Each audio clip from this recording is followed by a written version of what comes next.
That's only $6 a yard. Then how much do we need? Yeah, we got to figure that out. Flo Brooks is one of the leaders of Quilts of Honor.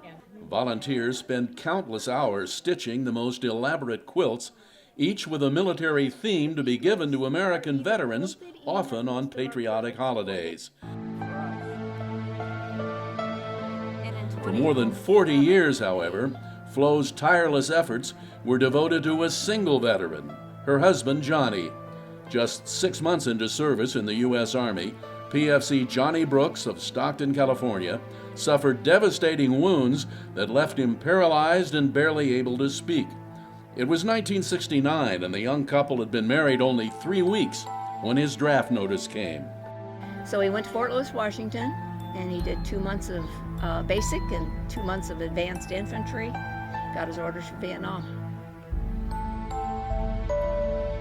Flo and Johnny were high school sweethearts. That's where we met, Franklin High School. I was 16, he was 17, and we met in the hallways. We never had a class together, but he walked me to class. We graduated together in 1967, class of 67.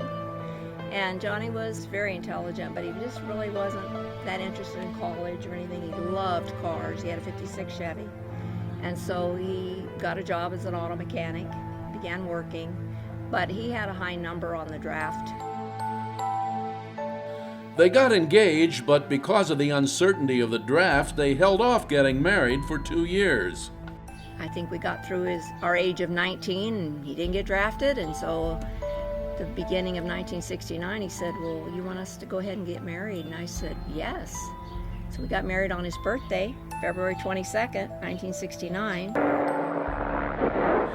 Johnny was assigned to the Army's 1st Infantry Division, the Big Red One. He was ordered to Vietnam on September 1st, 1969, arrived there on the 2nd, and on November 14th, 2.5 months later, his unit came under a fierce mortar attack.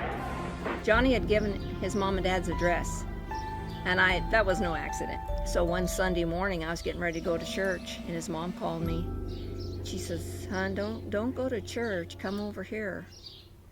And I hung up and just burst into tears.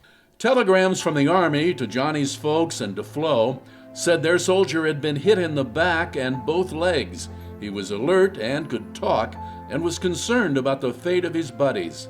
The medical records show he got 52 units of blood in 4 days.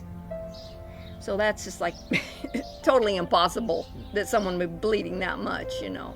That's how severe those injuries were. And then when they got him stabilized, they sent him to Japan, to an Army hospital there. There, doctors amputated his right leg, which was riddled with infection. He called his parents with that news on Thanksgiving Day. Later that day, he called Flo, who was staying with her folks while he was gone. It was almost a month afterward when he was finally strong enough to be returned to the States. And he came in at Letterman Army Hospital over Presidio, San Francisco.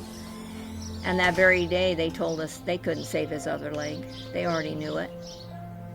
But they were way more concerned about the wounds on his back. Johnny had a very unusual injury. Flo says mortar fragments sliced into and out of his back, but missed his spine and vital organs.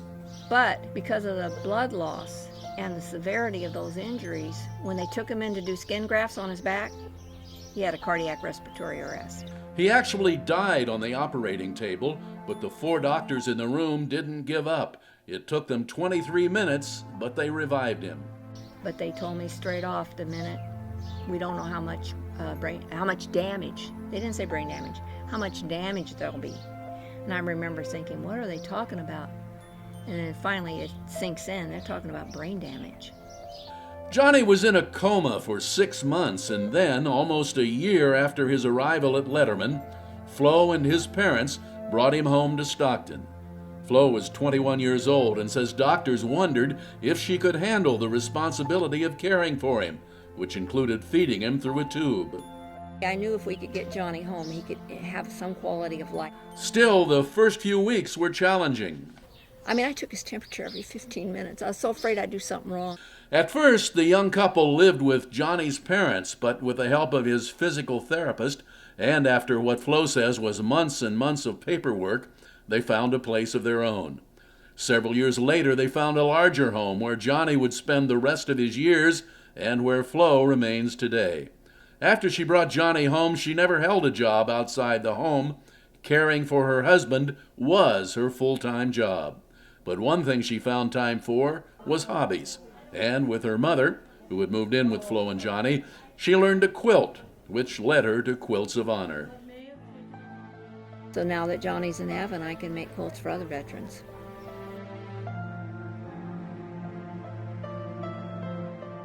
Johnny Brooks died 41 years after that mortar attack in faraway Vietnam. His was one of the last American lives lost due to injuries in the war. His name is inscribed on the Vietnam Memorial Wall in downtown Stockton, on the State Memorial in Sacramento, and on the Big Wall in Washington, too. And we went in and we laid a wreath, and Johnny's name is right there, and she played taps. But Flo says she had to fight for that. You have to prove it. You have to, and his doctor, his VA doctor said yes. Even the pulmonary doctor at the hospital said there's no way that he didn't die due to those wounds. He died in 2 days after his 62nd birthday, 2011. 2011, so he's been gone for 5 5 years. years now. Yeah. And when was it that he was finally recognized on the wall? May of 2012. So it took a year. Yeah, it did. Johnny and Flo's life together was a story of love and sacrifice rooted in their strong faith in God.